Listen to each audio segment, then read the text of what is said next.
छोलिया हो या लोबिया, सफेद चने या काले चने, सब कुछ मजेदार बने। और प्रधानमंत्री केपी शर्मा ओली को मनीष, हमें याद है कि कल जब ये सवाल पूछा जा रहा था प्रदर्शन को लेकर केपी शर्मा ओली से, तो वो किस तरह की बात कर रहे थे। हमारे साथ एक प्रांत है उनका, वहाँ के मंत्री जुड़े हुए थे, वो जिस तरह की बात कर रहे थे उसमें उस वक्त भी सत्ता का अहम दिखाई दे रहा था। उसे पूरी तरह से लोगों ने, युवाओं ने खास तौर पर, जिन्हें नेपो बेबीज कहा जाता है, जेन जी, उसने तोड़ दिया है। बिल्कुल, देखिए कल जब आप बात कर रही थी नेपाल के एक राजनेता से, एक मंत्री से, और उनकी भाषा कितनी आपत्तिजनक थी जब वो पूरे के पूरे इस विरोध प्रदर्शन को खारिज कर रहे थे। यहाँ तक नहीं बल्कि नेपाल मनीष, आप अपनी बात जारी रखें, लेकिन हम अपने दर्शकों को बता दें ये लेटेस्ट तस्वीरें हैं, इस वक्त की तस्वीरें हैं। देखिए अभी भी सड़क पर इसी तरह के हालात बने हुए हैं, जहाँ पर ये तमाम जो युवा प्रदर्शनकारी हैं वो सड़क पर मौजूद हैं। जो सेना है, जो पुलिस है, वो दूर खड़ी है। पथराव भी हुआ है, ये देखिए पथराव हो रहा है लगातार, तो वो दूर खड़े हैं, अपने आप को वो अलग हैं इस वक्त, क्योंकि इस वक्त जो गुस्सा है इसका सामना नहीं कर रहे हैं, वो थोड़ा दूरी पे। देखिए उन पर ही पत्थरबाजी की जा रही है लगातार। ये तस्वीरें देखिए किस तरह से उन्हें दौड़ाया जा रहा है और पत्थरबाजी की जा रही है। मनीष, देखिए ये तस्वीरें जो दिखाती हैं कि किस तरह से अभी इस वक्त हालात काबू में नहीं है, ना सेना के ना पुलिस प्रशासन के। बिल्कुल यही बात मैं आपसे कह रहा था कि सुरक्षा बलों के प्रति अभी भरोसा नहीं है। ऐसे में सेना के लिए बहुत मुश्किल होगी, क्योंकि सबसे बड़ी बात ये थी कि बांग्लादेश में तो कम से कम ये बहाना था कि बांग्लादेश की आर्मी ने कभी किसी तरह की ज्यादती नहीं की, लेकिन यहाँ ऐसा नहीं था। यहाँ पर कल नेपाल में सेना का भी इस्तेमाल किया गया, दूसरे सुरक्षा बलों का इस्तेमाल किया गया।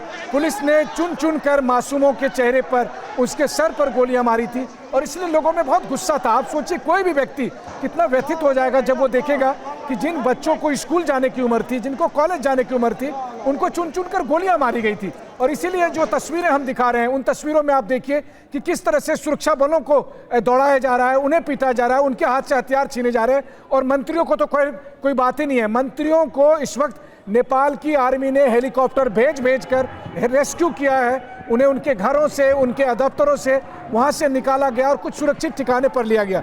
हालांकि उसमें से कुछ सुरक्षित ठिकाने की जानकारी मेरे पास है, लेकिन चूंकि मंत्रियों की तरफ से या उनके रिश्तेदारों ने मुझसे ये अपील की थी कि मैं उन जगहों के बारे में ना बताऊं। सबसे बड़ी बात है कि उन्होंने आज खुद मीडिया रिपोर्ट्स के आधार पर और सोशल मीडिया साइट्स के जरिए पूरा ट्रैक और ट्रेस किया कि आखिर कहां पर है पीएम, कहां पर उनकी मूवमेंट है। यही वजह है कि सब उसी जगह का घेराव कर रहे थे जहां पर ये मंत्री मौजूद है या पीएम वहां पर मौजूद है। लेकिन इस बीच जश्न की भी ये तस्वीरें सामने आ रही है। थोड़ी देर पहले की ये एक और तस्वीर है जहां इलाके में हुई आगजनी के बाद, हालांकि ये संसद परिसर की तस्वीर आपको दिखा रहे हैं, जहां संसद परिसर में आग लगने के बाद कैसे जश्न मनाते ये नजर आए। और इस बीच ये एक और तस्वीर जहां ड्रोन कैमरे से भी किस तरीके से पूरे इलाके पर नजर रखी गई है और कैसे अब ये साफ हो रहा है कि बहुत हद तक ऐसी, ये फिलहाल वो सड़क है जहां से पीछे संसद भवन में जो आग लगी, और ये देखिए अंदर ये राष्ट्रपति का आवास, पीएम आवास, निजी आवास तक ये लोग पहुंच गए, वहां सब कुछ आग के हवाले कर दिया। और ये बात मनीष मैं आपसे इसलिए कर रही थी क्योंकि ये लोग लगातार मॉनिटर कर रहे थे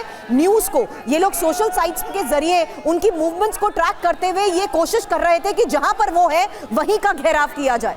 मनीष, बिल्कुल यही तो यंग जनरेशन है जिनको सब कुछ पता है, जो समझ रहे हैं कि हम उनके नेता, उनकी सरकार किस तरीके से धोखा दे रही है। और इसीलिए जब उनके हाथ में बागडोर आने की बात आई तो उन्होंने अपने हाथ में बागडोर ले ली है। वो ट्रैक कर रहे थे, वो जान रहे थे कि क्या होगा। एक तो उनके पास पिछले कुछ देशों के सब जो इंसिडेंट है उनसे भी एक उनके पास सबक था।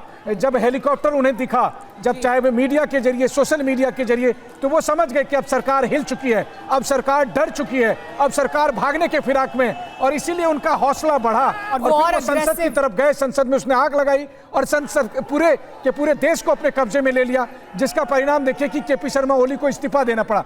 दूसरी बात ये भी पड़ा, ये दर्शकों को हम तस्वीरें भी बताते हैं, हम लगातार जो तस्वीरें आपको दिखा रहे हैं, देखिए एक तरफ संसद में आग, और ये तस्वीर हम आपको बार बार इस वजह से भी दिखा रहे हैं क्योंकि ये इस पूरे प्रदर्शन की सबसे बड़ी तस्वीर है।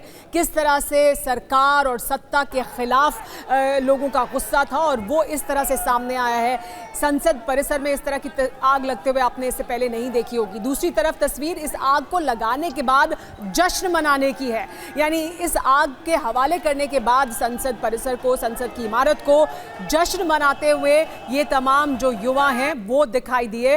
उनका एक कहना था कि हमने देखिए सरकार को जवाब दे दिया है, सरकार में जो भ्रष्टाचार है, सरकार की जो नीतियां हैं, उसका विरोध इस तरह से मनीष किया है इन युवाओं ने। वो सरकार जो कल तक इस अहम में थी कि हम सरकार में बैठे हैं, देखिए ये समझ नहीं रहे हैं, इन्हें पता ही नहीं है हम संविधान से चल रहे हैं, इसलिए हम बैन लगा रहे हैं इन सोशल मीडिया ऐप्स पर, लेकिन उन्हें ये नहीं पता था कि कितना आक्रोश है जनता के बीच और ये ट्रिगर का काम करेगा। बिल्कुल, देखिए पहली बात तो क्या इत्तेफाक है कि देखिए केपी शर्मा ओली एकमात्र ऐसे नेपाल के प्रधानमंत्री थे जो प्रधानमंत्री बनने के बाद जिन्होंने भारत का दौरा नहीं किया था, वो भारत के विरोधी माने जाते थे, और अब देखिए कि उनका क्या हश्र हुआ। दौरा करके आए, चीन से दौरा करके पहुंचे और ये हुआ। बिल्कुल, और जो दूसरी बात है कि केपी शर्मा ओली कहाँ गए थे, बीजिंग में थिएननमेन चौक गए थे, वो जगह जहां पर चीन की सरकार ने टैंकों से छात्रों को कुचल दिया था। तो वो कहते हैं ना कि संगत का असर पड़ता है। केपी शर्मा ओली वहां से लौट कर आए और काठमांडू में उन्होंने मासूम बच्चों पर गोलियां चलाई, मतलब चीन में टैंक चले थे छात्रों पर और यहाँ के नेपाल में बच्चों पर गोलियां चलाई गई। और लेकिन यही था कि चीन के लोगों ने तो उसके बाद जो है सो चुप्पी साध ली थी, लेकिन नेपाल के वो लोग जिनका इतिहास बताता है कि वो कभी गुलाम नहीं है, चाहे वो बाहरी ताकत हो या फिर बड़ी खबर और दर्शकों को बता देते हैं मनीष, जो इस वक्त बता रही है कि क्या कुछ हो रहा है नेपाल में। प्रदर्शनकारियों ने नेता को जेल से छुड़ाया है, आरएसपी अध्यक्ष को जेल से आजाद करवाया गया है, रवि लामिछाने को जेल से छुड़ा लिया गया है। डेप्यूटी पीएम थे, जेल में बंद थे, भ्रष्टाचार का आरोप इन पर लगा था, उसके बाद इन्हें जेल में डाला गया था, लेकिन रवि लामिछाने को जेल से छुड़ा लिया है। देखिए ये तस्वीरें, देखिए ये जेल से छुड़ाने के बाद की तस्वीरें, रवि लामिछाने को जेल से छुड़ाने के बाद। और देखिए ये सब कुछ जो हो रहा था पिछले काफी समय से, हम कल से लगातार जिन भी वरिष्ठ पत्रकारों से, लोगों से बात कर रहे हैं नेपाल में, वो यही कह रहे हैं कि ये एक घटना को सिर्फ आप इस तरह से मत देखिए कि सोशल मीडिया ऐप्स पर बैन लगाया, इस वजह से युवा सड़क पर उतरे। एक लंबे समय से आक्रोश लोगों के बीच था और ये जो एक घटना थी उसने ट्रिगर का काम किया। अब छोलिया हो या लोबिया, सफेद चने या काले चने, सब कुछ मजेदार बने। MDH